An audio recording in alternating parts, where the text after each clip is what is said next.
ലോക്സഭാ തെരഞ്ഞെടുപ്പിലെ വിജയത്തിന് പിന്നാലെ പ്രിയങ്ക ഗാന്ധി വയനാട്ടിൽ വരുന്നു. വോട്ടേഴ്സിനോട് നന്ദി പറയുക, അവരോട് വാത്സല്യത്തോടെ പെരുമാറുക, സ്നേഹം കാണിക്കുക, അവരുടെ പ്രശ്നങ്ങൾ കേൾക്കുക. ഇതൊക്കെ ഇന്ന് പ്രിയങ്ക ഗാന്ധിയുടെ ലക്ഷ്യങ്ങളിൽ ചിലതായിരിക്കും.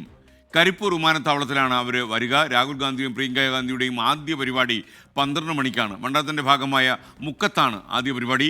ഇരുവരുടെയും വരവ് ഇന്ന് പ്രവർത്തകർ വളരെ ആഘോഷമാക്കുമെന്ന് അറിയുന്നു. ദീപക് തർമ്മടം നമുക്കൊപ്പം ചേരുകയാണ് വയനാട്ടിൽ നിന്ന്. Deepak, good morning. വിശദാംശങ്ങൾ എന്തൊക്കെയാണ് ദീപക്? യഥാർത്ഥത്തിൽ പ്രിയങ്ക ഗാന്ധി രാഹുൽ ഗാന്ധി എന്ന് പറഞ്ഞതുപോലെ 2 MP ഉണ്ടാകുന്നു ഈ മണ്ഡലത്തിന്. ഓക്കെ, പറയൂ.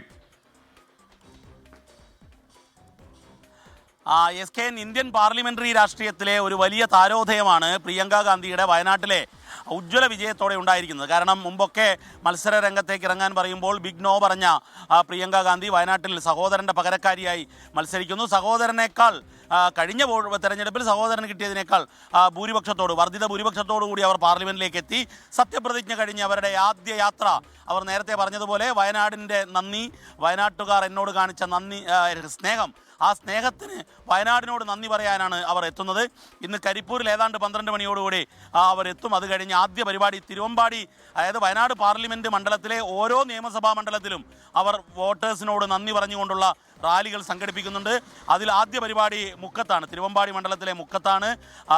പ്രിയങ്ക ഗാന്ധിക്കൊപ്പം രാഹുൽ ഗാന്ധിയും SKN പറഞ്ഞതുപോലെ 2 MP എന്ന ആ മുദ്രാവാക്യം പ്രാവർത്തികമാക്കാൻ രണ്ടുപേരും സഹോദരങ്ങൾ ഒരുമിച്ചാണ് വരുന്നത് നന്ദി പറയാൻ വേണ്ടി. അത് കഴിഞ്ഞ് മലപ്പുറം ജില്ലയിലെ വിവിധ നിയമസഭാ മണ്ഡലങ്ങളിലേക്കാണ് പോകുന്നത്. അതായത് നിലമ്പൂരിൽ കർളായിലാണ് പരിപാടി. അത് കഴിഞ്ഞ് വണ്ടൂർ മണ്ഡലത്തിലേക്ക് പോകും. പിന്നീട് ഏറനാട് എടവണ്ണയിലാണ് പരിപാടി. ഇതാണ് ഇന്നത്തെ പരിപാടികൾ. നാളെയും 2 ദിവസത്തെ പര്യടനത്തിനായാണ് വരുന്നത്. നാളെ മാനന്തവാടി മണ്ഡലത്തിൽ, അതുപോലെ സുൽത്താൻ ബത്തേരി മണ്ഡലത്തിൽ, കൽപ്പറ്റ മണ്ഡലത്തിൽ, അതായത് വയനാട് ജില്ലയിൽപ്പെടുന്ന 3 നിയമസഭാ മണ്ഡലങ്ങളിലും അവർ വോട്ടേഴ്സിനോട് നന്ദി പറയും. ഏതായാലും വലിയ ഭൂരിപക്ഷം ഈ തെരഞ്ഞെടുപ്പ് ദിനത്തിൽ അവർ 24നോട് സംസാരിക്കുന്ന സമയത്ത് നമ്മൾ സ്പെസിഫിക്കായി ചോദിച്ചിരുന്നു, സഹോദരനെ ബ്രേക്ക് ചെയ്യുന്ന ഒരു റെക്കോർഡ് ഭൂരിപക്ഷം ഉണ്ടാക്കുമോ എന്ന്. അപ്പോൾ അവർ പറഞ്ഞത്, പ്രിയങ്ക ഗാന്ധി 24നോട് പറഞ്ഞത്, ഞാൻ ഭൂരിപക്ഷത്തെക്കുറിച്ചല്ല, വയനാടിൻ്റെ സ്നേഹത്തെക്കുറിച്ചാണ് ചിന്തിക്കുന്നത് എന്നുള്ളതാണ്. ആ സ്നേഹം വലിയ വോട്ടായി മാറി. ആ സ്നേഹത്തിന് നന്ദി പറയാനാണ് പ്രിയങ്ക ഗാന്ധി ഇന്നെത്തുന്നത്. വിവരങ്ങൾ നൽകിയത്.